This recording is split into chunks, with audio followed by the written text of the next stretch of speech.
Hello everyone. So in this lecture we are going to start leveling and differentiating effect. तो acid base chemistry का हमारा ये दूसरा lecture है. First lecture में आपने सारे थ्योरीज पढ़े होंगे, उसमें एक लेविस एसिड बेस थ्योरी बाकी है, वो मैं आपको बाद में समझाती हूँ. Now we are going to start with levelling and differentiating effect. So see what is levelling and what is differentiating effect. अब इसके नाम से ही आपको पता चल रहा होगा कि लेवल करना मतलब दो मॉलिक्यूल्स जो है, जो दो एसिड्स जो है वो सेम लेवल पे होना. अगर आपके पास दो बेस है तो दोनों की बेसिसिटी अगर सेम आ रही है मतलब वो लेवल हो रहे हैं.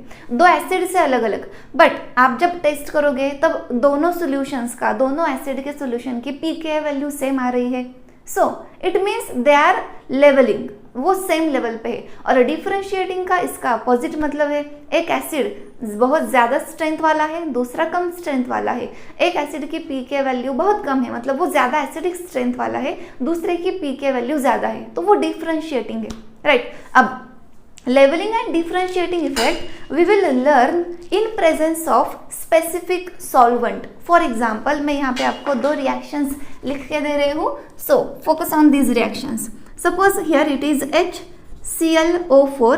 This is acid, perchloric acid dissolved in water, and another we have HCl acid. It is also dissolved in water.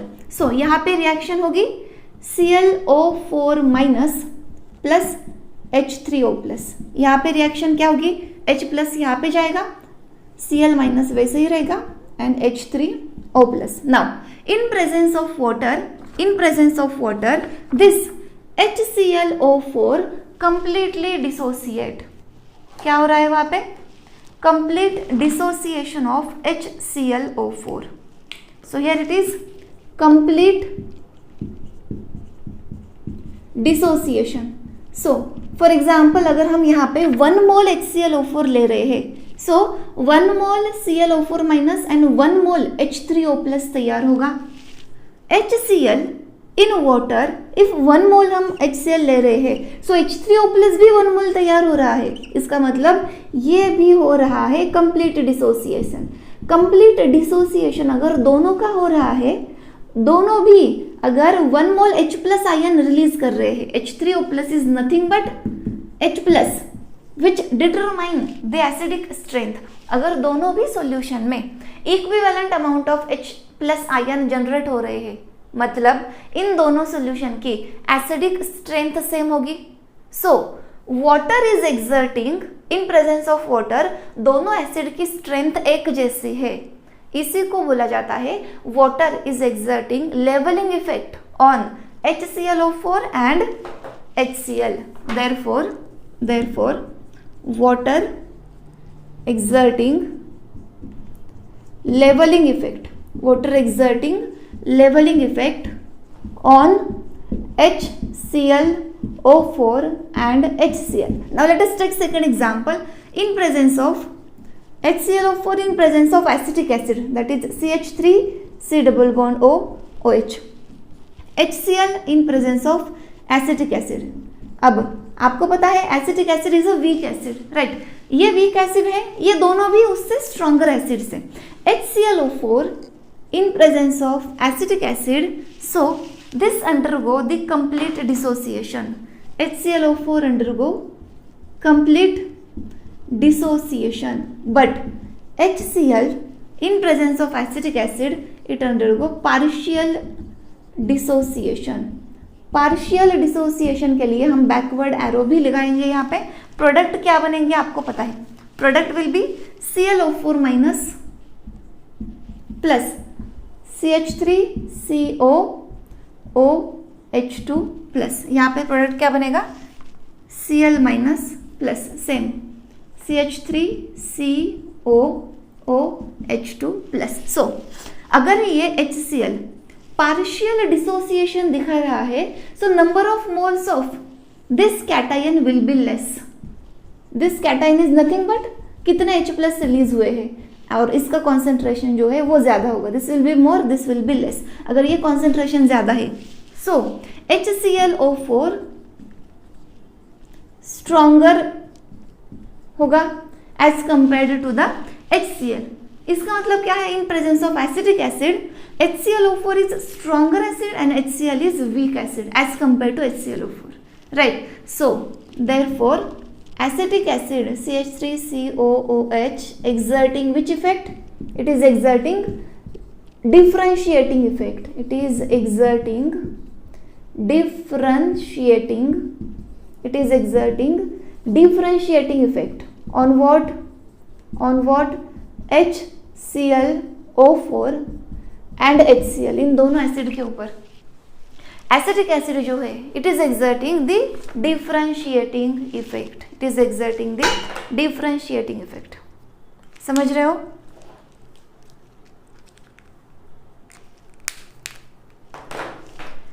So acetic acid differentiating effect on HClO4 and HCl, water leveling effect on HClO4 and HCl.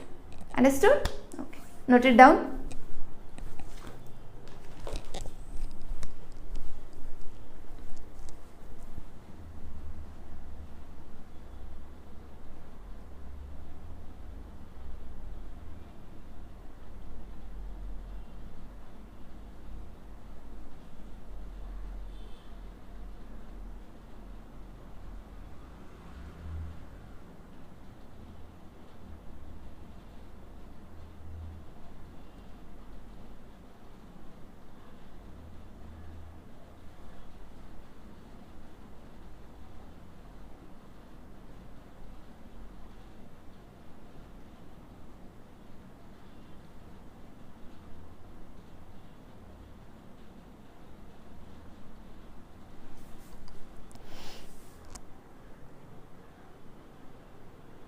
Okay, done.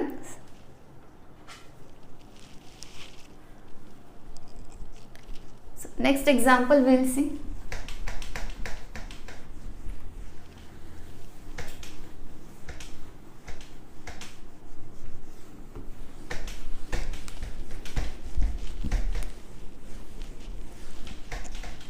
So see here. Next example of leveling and differentiating effect. So HNO3 HNO3 in water and H2C2O4, this is oxalic acid in water. So in water this HNO3 is having complete dissociation and oxalic acid is having partial dissociation. So product, you know what are the product? H3O plus plus NO3 minus. यहाँ पे product क्या मिलेंगे आपको? H3O plus plus C2O4 2 minus. अब यहाँ पे ये partial dissociation है and that is why water is exerting which effect? Differentiating effect. समझ रहे हो? Differentiating effect. अब एक लास्ट एग्जांपल हम देखते हैं लेवलिंग एंड डिफरेंशिएटिंग इफेक्ट का। यहाँ तक समझ में आया आपको? अब देखो अमोनिया के प्रेजेंस में ना ये दोनों देखो HNO3 है, फिर से ये एसिड है और अमोनिया बेस है। Base anyhow it is going to accept this proton, right, and it will convert into NH4 plus NO3 minus. अब बेस के साथ अगर आप इस वीक एसिड की भी रिएक्शन करते हो ना H2C2O4, it is a weak acid, still it is a base, it is going to accept this proton and convert into NH4 plus C2O4 2 minus. So in both the cases here it is complete dissociation and that is why the ammonia exert leveling effect. उन दोनों की level एक जैसी हो गई on HNO3 and H2C2O4 क्योंकि वो खुद बेस है। उसको वीक एसिड हो स्ट्रॉन्ग एसिड हो बेस को प्रोटॉन की जरूरत होती है, तो वो वीक एसिड से भी सारे प्रोटॉन्स लेगा जैसे वो स्ट्रॉन्ग एसिड से ले रहा है। मतलब दोनों का भी पूरा डिसोसिएशन होगा, कंप्लीट डिसोसिएशन होगा and that is why we say NH3 exert a leveling effect on HNO3 and H2C2O4. ठीक है, so this was our example. अब नेक्स्ट क्या है देखो, solvolysis and disproportionation reaction, solvolysis and disproportionation reaction. Solvolysis reaction क्या होती है वो बताती हूँ आपको मैं। सॉल्वोलिसिस में अगर वाटर सॉल्वेंट है ना तो इसको हाइड्रोलिसिस भी बोला जाता है, hydrolysis. And disproportionation reaction. So I am writing here two reactions.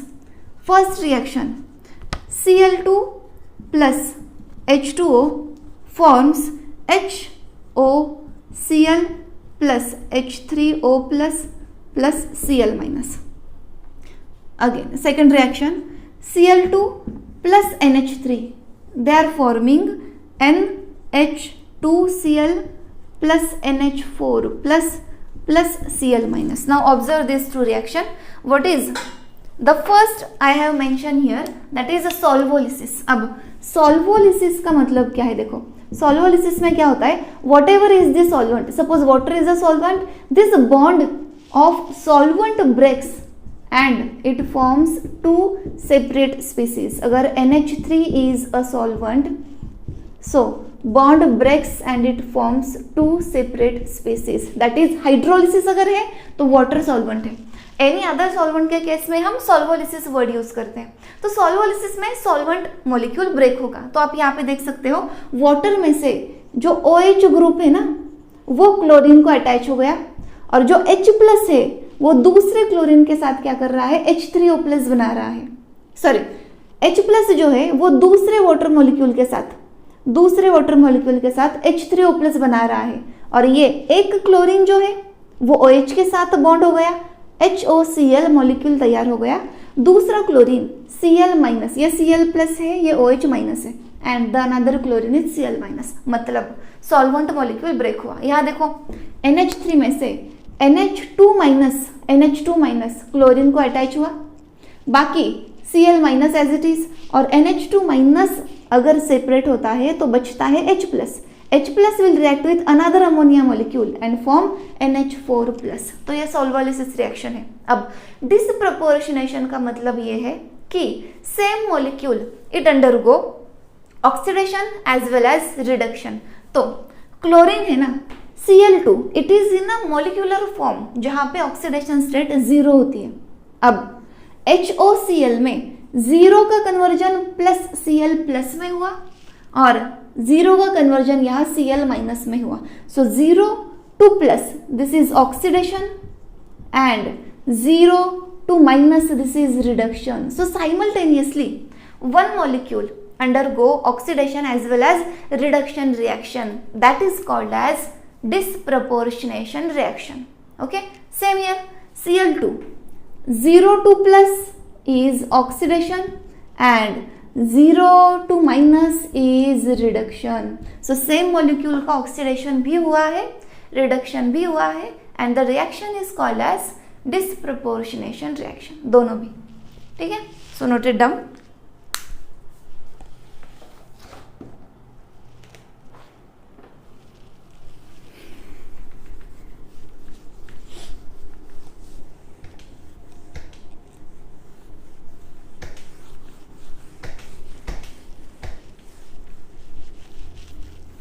Done.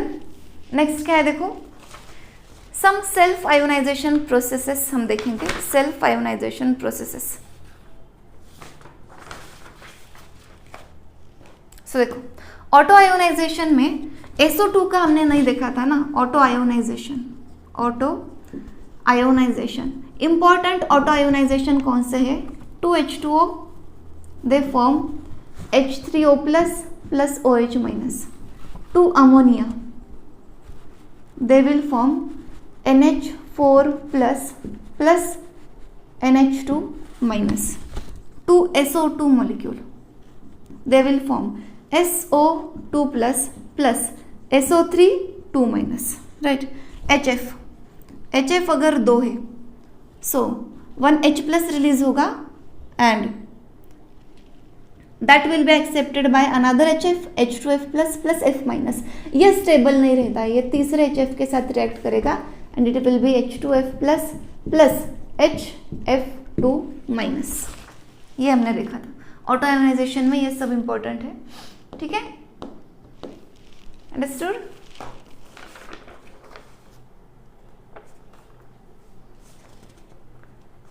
अब हम थोड़े एसिडिक ऑर्डर, बेसिक ऑर्डर देखते हैं हाइड्राइड की। ये मैंने आपको पीरियोडिसिटी में भी समझाया है, पीरियोडिसिटी में ये सब हो चुका है, फिर भी एक बार हम रिवाइज करेंगे, ठीक है, ओके। ये नोट डाउन करो।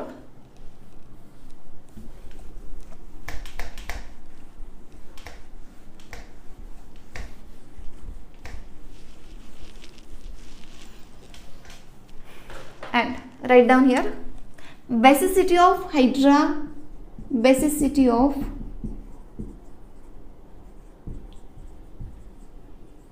anion.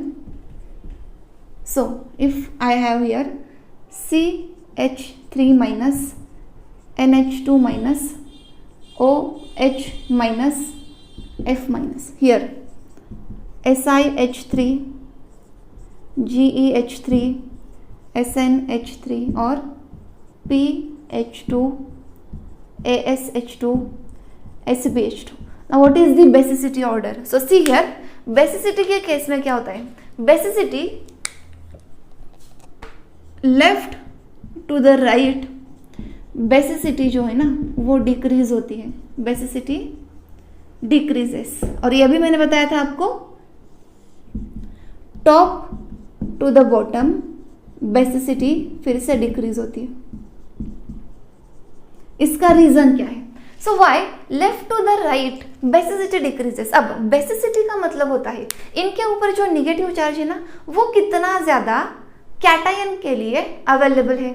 अगर कोई अनायन जल्दी से अपना निगेटिव चार्ज दे सकता है मतलब वो ज्यादा बेसिक है, राइट। अब यहाँ पे carbon, nitrogen, oxygen, fluorine, fluorine is the most electronegative element, तो ये निगेटिव चार्ज अपनी तरफ रखेगा मतलब वो कैटायन के लिए अवेलेबल नहीं होगा, so that is least basic. Left to the right basicity decreases. What happen top to the bottom? यहाँ पे फ्लोरीन है, क्लोरीन है, ब्रोमीन है, आयोडीन है। Why top to bottom basicity decreases? Again अब यहाँ पे साइज बढ़ती जा रही है, सो आयोडीन की साइज इतनी होती है कि these electrons they are involve in empty d orbital, they are engaged over the large surface area. Again अगर वो लार्ज सरफेस एरिया के ऊपर घूम रहे हैं, अगर वो एम्प्टी ऑर्बिटल में स्टेबलाइज हो रहे हैं, so they are having less negative charge density. Density कम होने का मतलब क्या है? ज्यादा स्पेस के ऊपर कम निगेटिव चार्ज प्रेजेंट है, मतलब density of negative charge is less, तो ये निगेटिव चार्ज इसी के ऊपर रहेगा, ना कैटायन के लिए अवेलेबल होगा। So top to the bottom basicity of this hydride ion also decreases. Note down, जो भी मैंने रीजन बताया है वो आपको नोट डाउन करने हैं। अब हम देखेंगे एसिडिक स्ट्रेंथ के लिए।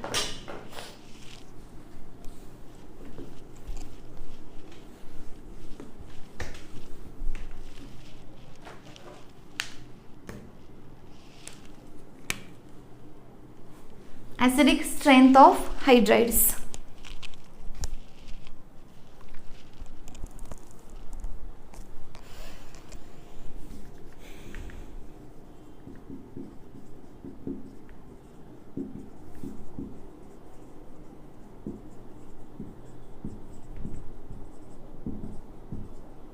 ठीक है, सो ये है CH4, यह है NH3, यह है H2O और यह है HF, ये SiH4,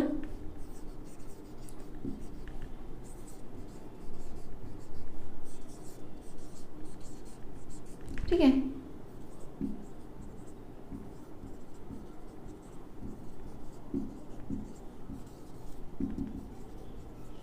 नाउ सी हियर, पहले स्टेटमेंट लिखो, left to the right acidic strength, acidity और एसिडिक स्ट्रेंथ जो है वो इंक्रीज हो रही है, and top to the bottom, top to the bottom acidity जो है वो फिर से इंक्रीज हो रही है।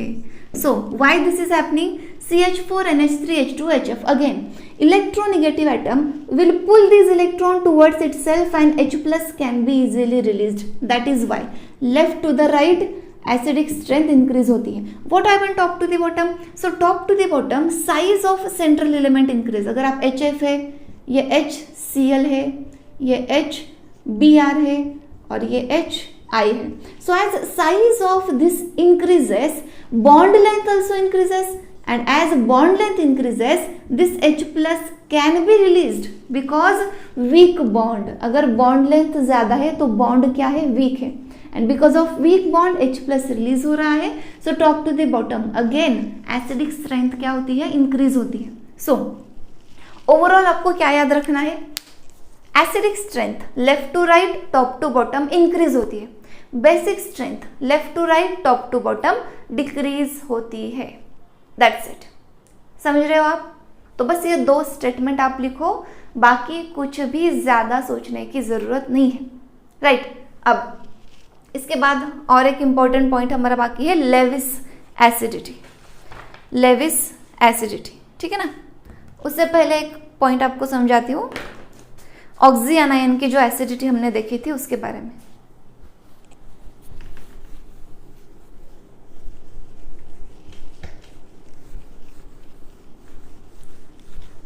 सो ऑक्सी एनायंस के बारे में हमने क्या देखा था पहले. In case of acidic strength of oxy anion, acidic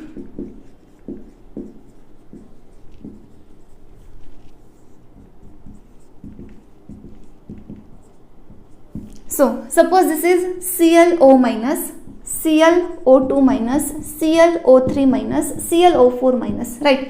अब this ClO minus is like this ClO2 minus is like this ClO3 minus is like this and ClO4 minus जो है ना उसमें सबसे ज़्यादा रेजोनेटिंग स्ट्रक्चर होते हैं.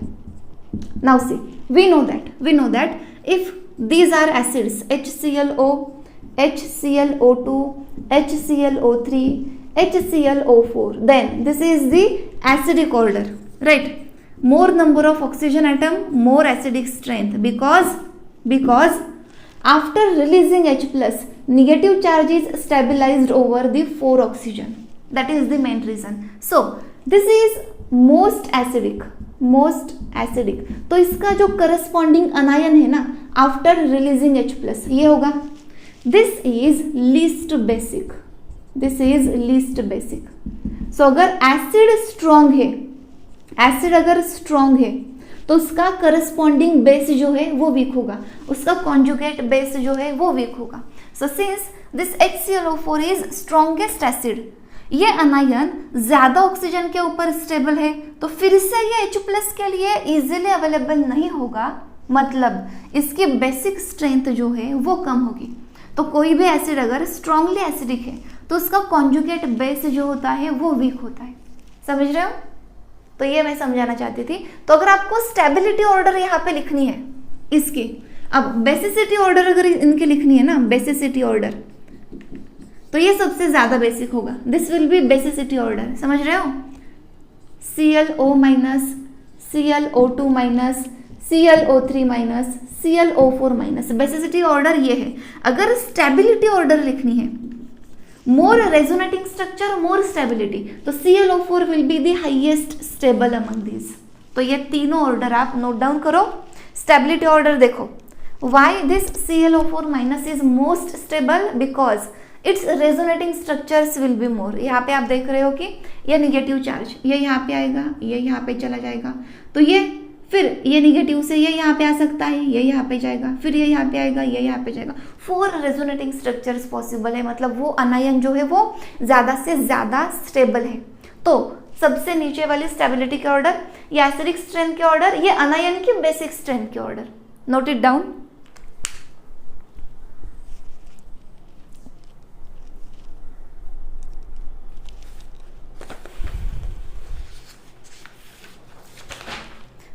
The next we are going to see, that is Lewis acid base theory.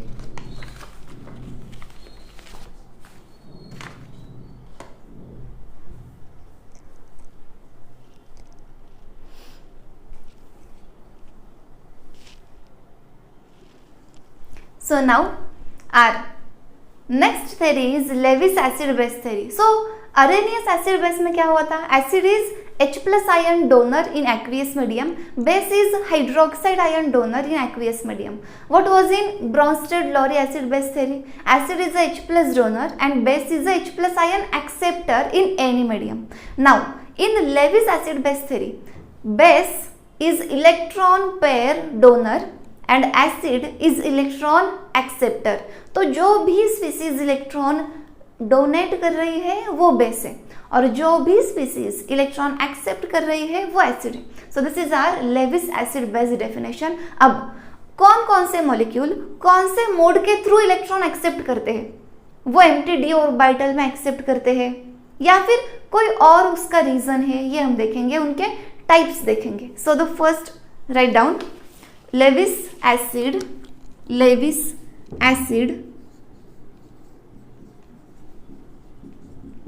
So this is electron pair acceptor and Lewis base is electron pair donor.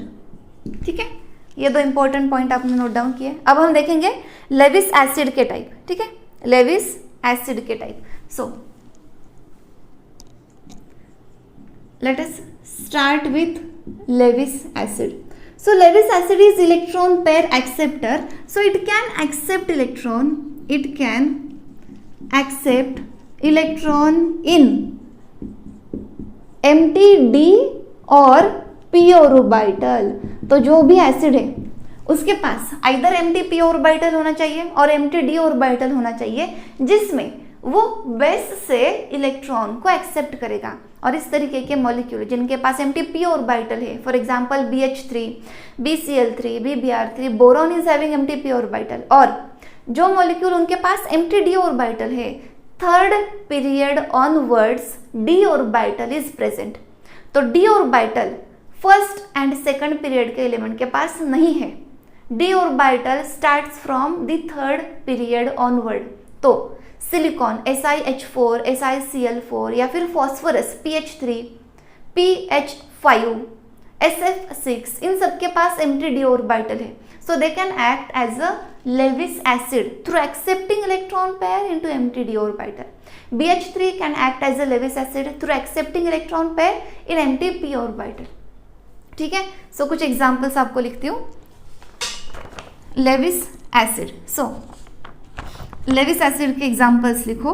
First type हम लिख रहे हैं ना, वैकेंट पी ऑर्बिटल के. तो पहले हम देखेंगे वैकेंट पी ऑर्बिटल के एग्जांपल्स. वैकेंट पी ऑर्बिटल के examples. So beryllium BeF2. Beryllium 1s2 2s2 होता है कॉन्फ़िगरेशन, बट सेकंड शेल में 2p भी तो प्रेजेंट है. So it is having empty p orbital जिसमें 0 इलेक्ट्रॉन्स है. BH3 बोरॉन का इलेक्ट्रॉनिक कॉन्फ़िगरेशन है 1s2 2s2 2p1. अब 3 बॉन्ड फॉर्म करते समय ये जो एक इलेक्ट्रॉन है ये एक यहाँ से यहाँ जाता है, तो 2s में 1 रहता है और 2p में 2 इलेक्ट्रॉन हो जाते हैं. फिर भी देखो कैसे होता है. ये 2s में 1 इलेक्ट्रॉन रहता है और 2p में एक्साइट होके ये एक इलेक्ट्रॉन यहाँ चला आता है. So hydrogen form 3 bond with these 3 unpaired electron and this is empty p orbital on boron. Empty p orbital on boron. ठीक है, BH3 है. अब BF3 भी है, BCl3 भी है, BMe3 भी है. All the compounds of boron they are having empty p orbital. अब इनका एडक्ट फॉर्मेशन कैसे होता है? एडक्ट फॉर्मेशन कैसे होता है देखो. What is the adduct? So adduct formation में क्या होगा? So BF3 it is having empty p orbital on it. अब suppose I am taking example of a Lewis base. चलो एडक्ट फॉर्मेशन हम लेविस बेस ये लेने के बाद लेंगे क्योंकि एडक्ट में लेविस बेस की जरूरत है. सो एम्प्टी p ऑर्बिटल का चार्ट हो गया. Now write down empty d orbital.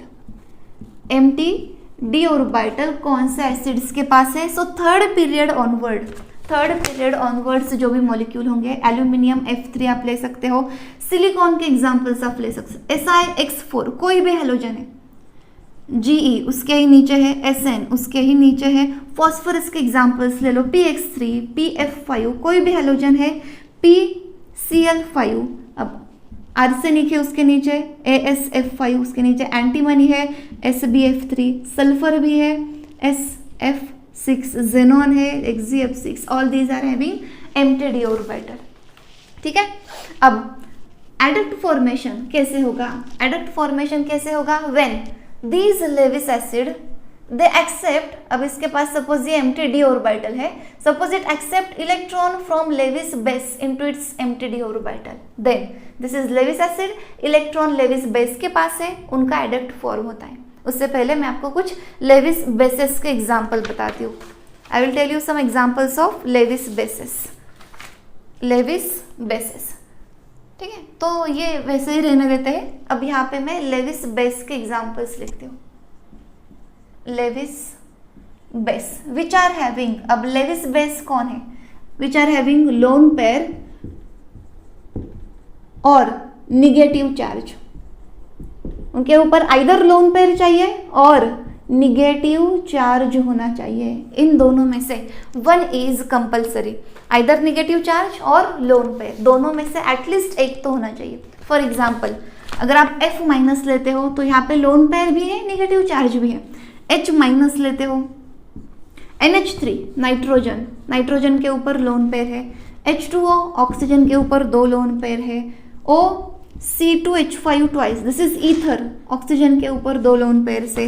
अब फॉस्फोरस वीकली, वो भी बेसिक होगा वीकली। फॉस्फोरस के ऊपर, फॉस्फोरस कहाँ पे आता है? नाइट्रोजन के नीचे, राइट।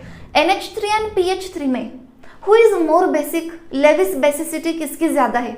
देखो ये भी मैं कंपेयर करवाती हूँ यहाँ पे। अगर आप देखो ना, NH3 एंड PH3 तीनों के पास, दोनों के पास भी लोन पेयर है, but this NH3 is more basic, ये हमने देखा था, राइट।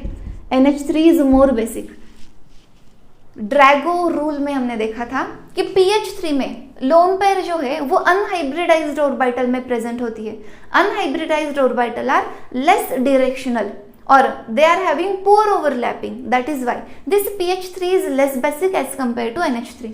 दूसरा रीजन भी है, as the size increases this lone pair more delocalizes over the central atom, so it is not available easily for donation, that is why the basicity decreases and NH3 is more basic. अब ये PCl3 है, ये भी basicity दिखाएगा but less दिखाएगा as compare to NH3 और NCl3, ठीक है।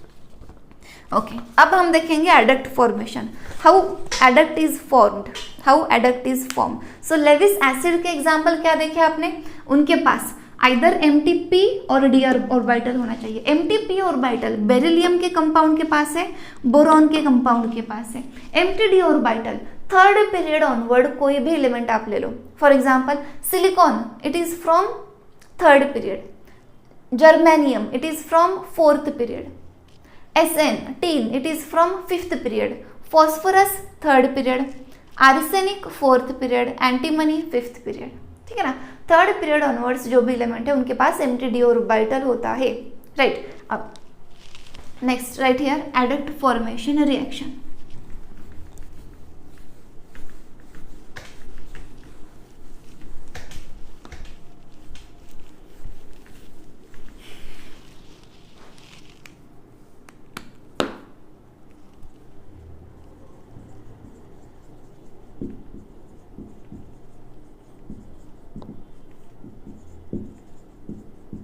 So when Lewis acid, for example BCl3, ये रिएक्ट हो रहा है NH3 के साथ, तो इसको आप कैसे रिप्रेजेंट करोगे? Boron is having MTP orbital BCl3 and in this MTP orbital it is going to accept the lone pair of NH3 and this is written as BCl3 NH3। तो ये क्या हो रहा है? इस MTP ऑर्बिटल में electron जा रहे हैं। So arrow is always from Lewis base towards the Lewis acid and this is called as Lewis acid base adduct, Lewis acid base adduct. तो ये एडक्ट आप किसी के भी साथ फॉर्म कर सकते हो, PCl5 प्लस Cl माइनस। अब PCl5 is going to take electrons from Cl minus, तो ये हो गया उनका लेविस एसिड बेस एडक्ट। ठीक है, Lewis base to Lewis acid, ये एरो जाना चाहिए। समझ रहे हो? All things are clear?